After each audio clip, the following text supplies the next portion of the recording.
morning, I'm Trish Pahanik, and this is Cynopsis, your first early morning briefing. It's Thursday, September 28th, 2006, and here is today's top story. Joining the NBC schedule on Friday night, October 13th, is a new game show, 1 vs. 100, from Endemol USA with host Bob Saget. The limited series will air for just 5 weeks and will debut on a Friday night at 9 o'clock, following a Deal or No Deal lead-in. Thereafter, it will air on Fridays at 8 o'clock for 4 more weeks, pushing back the debut of Crossing Jordan to later on in the season. Based on the UK series, the game is trivia-based, with one contestant going up against 100 others, in the hope of winning $1 million. Hey, guess what? If you had a promo or a commercial in this daily podcast, it would go right about here. Coming up under More Good Stuff, David Spade has 2 reasons to celebrate. MTV re-ups Two-A-Days and MTV2 renews the Andy Milonakis show. Cablevision to offer NBC series on video-on-demand service, and new projects in development for ABC, the CW, and Lifetime. And while I'm telling you about all this stuff, take a look at these beautiful shots provided to us from the Internet Movie Archive. Comedy Central has ordered up a 3rd season of the Showbiz Show with David Spade, with an order for 13 new episodes.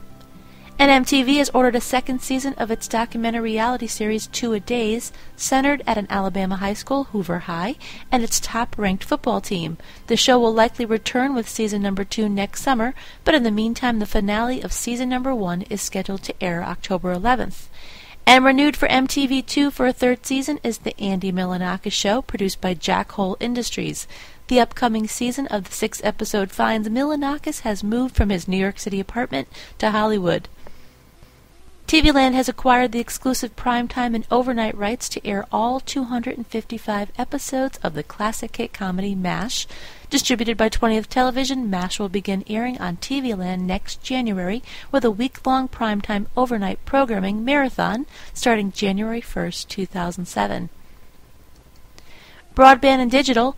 Cablevision will begin selling various NBC primetime series commercial-free on a video-on-demand basis at 95 cents apiece.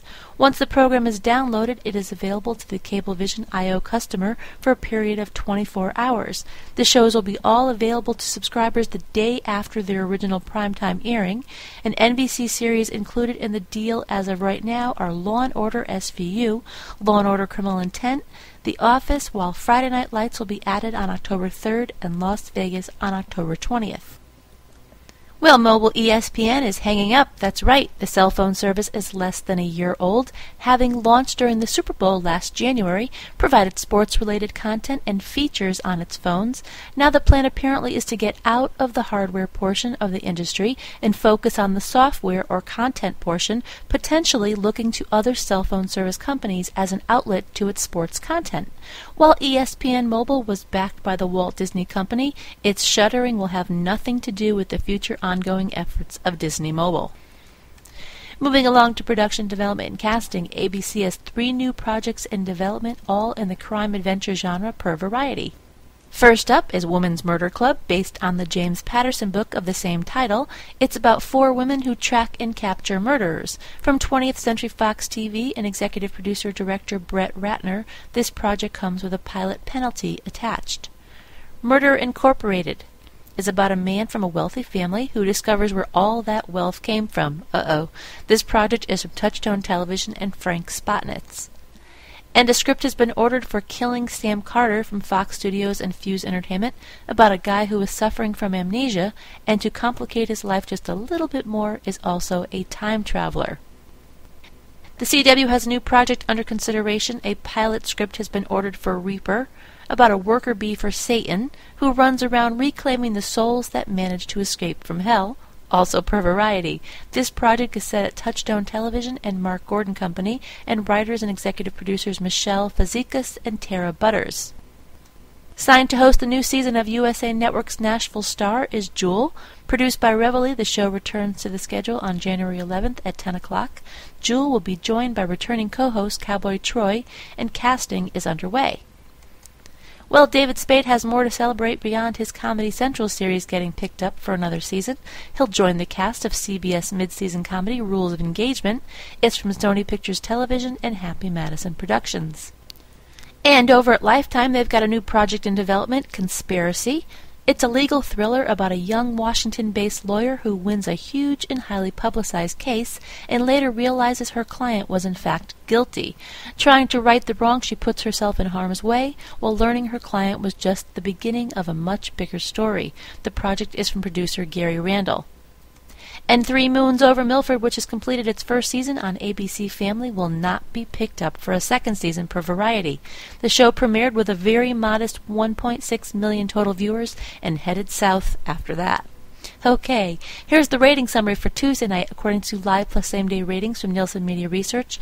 Fox overcame the competition Tuesday night to be number 1 with a 4.713, Adele 18 of 49. Fox led at 8 o'clock with House earning a 5.917, and Dancing with the Stars on ABC was number 2 with a 4.613. Sidebar here, Mr. Lopez, get your act together. You're an awesome dancer. Just follow the rules and you're going to be okay. All right, also at 8 o'clock, the season premiere of Gilmore Girls on CW tied with Univision's La Fea Masabella for 4th place at a 2.06. At 9 o'clock, ABC's half hour of Dancing with the Stars led with a 6.216, while the debut of Help Me, Help You at 9:30 earned a 3.69, second to both NBC and CBS, who tied at a 3.710 for the same half hour. NBC's Law & Order SVU took the top slot at 10 with a 5.014, while Smith on CBS was a distant second, earning a 3.19. And today's trivia question, Happy Days was a spin-off of what? And that's going to wrap it up. Be sure to check your email for the full printed version of today's synopsis with some new executive moves and more on ratings, a couple new classified ads, and a few other bits and pieces that didn't make it into this podcast, and of course don't miss tonight's primetime broadcast lineup. The music in Synopsis was composed and performed by Michael J. Whalen. For Cynthia Turner, who wrote and compiled Synopsis, in Connecticut, I'm Trish Ponick.